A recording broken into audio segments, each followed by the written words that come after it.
I am your astrologer, Wonder Girl, taking you to new heights. Here is your weekly forecast for the week of Monday, October 30th to Monday, November 6th, 2017. Now, what's going on for you this week, Aries, is that we have got Mercury right here in your 8th house of changes and of intimacy going on here, and of some kind of ending and beginning, or also financial investments too. The 8th house rules all those things, okay? And so I think what you're trying to figure out is what you really want in life. Just what you really want deep down in life. And I think if you can figure out what you really want deep down, it's also going to help you to figure out what changes you need to make in life, what things you need to end or begin, what kind of relationships you want or need, or what kind of investments you need to make in order to have more of the life that it is that you really want, okay? I think you're just trying to figure all of that out this week, going really deep this week, trying to figure out what is inside your heart and what is important to you and you alone in order for you to have what it is you want and need.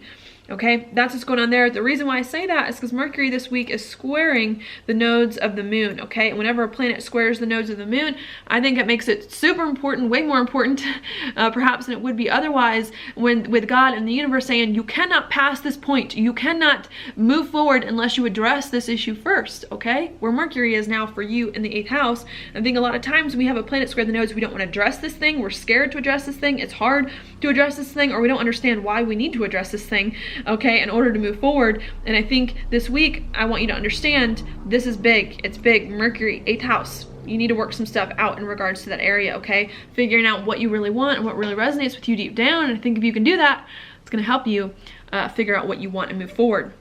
Okay, here in your 8th house, let me write that, of changes. All right, figuring out all of this 8th house stuff is going to help you when it comes here to your 5th house of happiness. All right, figuring out what you want, figuring out how you need to change your life to do more of what you want is going to help you here to be happy, to find the joy in life once again, perhaps to work on passion projects or kids or romantic relationships as well, since the 5th house rules all of those things. Okay, so I think that's what's coming on there. I think as you're trying to figure out what it is that you want and need deep down, I think there can also be some uncomfortable feelings that are coming up here where Chiron is in your 12th house of your insides, okay? Making a trine over to Mercury. All right, so needing to make some changes in your life, wanting to make some changes in your life, to do some things that resonate more truly with you emotionally, but maybe worried that it's going to be uncomfortable for you to make some of these changes, that you're not sure if these changes are right for you, or that they're going to be a little unsettling for you in some way, okay? That may be a little hard, but I think needing to not worry if you feel a little bit uncomfortable about some things that are coming up for you emotionally, or some changes, okay, so that you can begin to go in that direction. All right, that's what I see there. I think as you're really trying to figure out some changes that you need to make in your life, a lot of stuff coming up over here where Saturn is too, and your 9th house is something new, needing to do something new in your life and or begin something so that you can do something different that you have not done before, okay? Bring more of the passion, bring more of the excitement back to in your life, and just adjust your belief systems, okay? The 9th house also rules your beliefs and religion as well. So maybe trying to figure out your beliefs too, what kind of changes you need to make to better understand your life and do something new and just exciting as you move forward, something along those lines, okay? Again, with this new thing that I think you're also thinking about doing here, still feeling a little bit uncomfortable about it, about who you are, about how it's going to work out, but again, just needing to not be so uncomfortable, or to not let the uncomfortable stuff hold you back as you move forward. Because I think if you can commit to doing something new and to getting your beliefs in the right order as you make some changes in your life and figure out what it is you really want, it's really going to help you here when Saturn trines Uranus at the very end of the week in your 1st house, to do something that's really important to you, to get some insights about who you are here. Could be unexpected, or have some unexpected things come up to really help you do something new and different that you need to do and really move your life in the right direction, okay? But really needing to not get so lost in some of this other stuff going on inside you so that you can do something new, make the changes you need to make, and open some of these doors for you to break free and do some things that you really want and are important to you, okay? So that's what's happening there. I think as you're doing some things towards the end of the week that come up that allow you to feel more free to be yourself, also needing to balance it here where Venus is in your 7th house of relationships.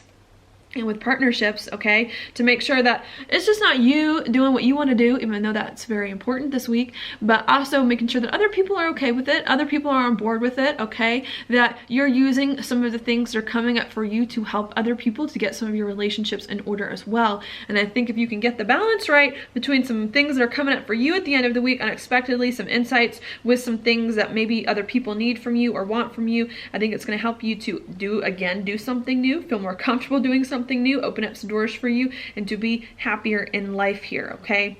So that's what I see going on this week. I also, one last thing, the full moon is going to happen here for you too, your second house of money and of your possessions and of stability coming in too. And so I think as you're trying to work all of this stuff out, change your life, do something new as you be comfortable with it. I think also needing to get some of your finances in order, some of your confidence in order, and figure out your gifts and skills and talents too. Maybe you've been trying to figure out some money stuff, get yourself in a better place financially, be more confident, use more gifts and skills and talents coming up here recently. And I think what you need to do is you need to end some money concerns that you have, or some financial situations, or some of that stuff, so that you can give yourself over more fully to making some big changes in your life. And you want to make sure that you have the stability in life that you need, that you feel comfortable and confident with where you are right now in life, so that you can start to move forward in the next 2 weeks to change your life, to do some big things that you want to do to point your life in the right direction, okay?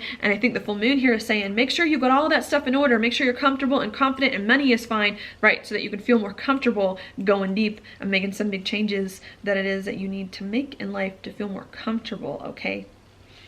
All right, so that's what I see going on for you as you make some of these changes too. Maybe needing to explore a different identity in some way, needing to realize that, you know, you can think about your life in new ways, and you can be a new person, and you can overcome some things from the past, and needing to be okay as you make some changes in life with where it takes you and with how you conceptualize yourself and think of yourself on the inside too. Maybe a little bit of a rebirth coming in here too within you, all right, as you make some of these changes in life, needing to realize new things are coming, good things are coming here, and that you may need to change who you thought of yourself in the meantime as you do some of these things, okay? So that's what I've got for you this week, Aries. Your card here is the Nine of Cups reversed. This is an interesting card. To me, it's actually a card of discontent in some way, not feeling happy. It's like you're so close, Aries, I feel like, to getting some things that you want, to doing some things that are very, very important to you, that can make you happy and make you feel emotionally fulfilled, but for some reason, feeling like you're not quite there yet, you're not content, like you haven't quite made it. And I think needing to figure out, what do you need deep, deep down in order to find content, in order to do the things that it is that you really want to do, in order to feel okay emotionally to move forward in that right direction. And I think if you can focus on what it is that you need and what it is that you want, with all of this 8th house stuff coming in here to feel better, it's going to be a lot easier for you to move forward, to figure out what direction you need to move your life in, what new things you need to do, okay, and to start to feel more content and more happy and more at peace with where everything is going, okay? So that's what I've got for you this week, Aries. Thank you so much for watching my horoscope. If you like it, please like it on YouTube, subscribe to my channel, share it with your friends, and I will talk to you later.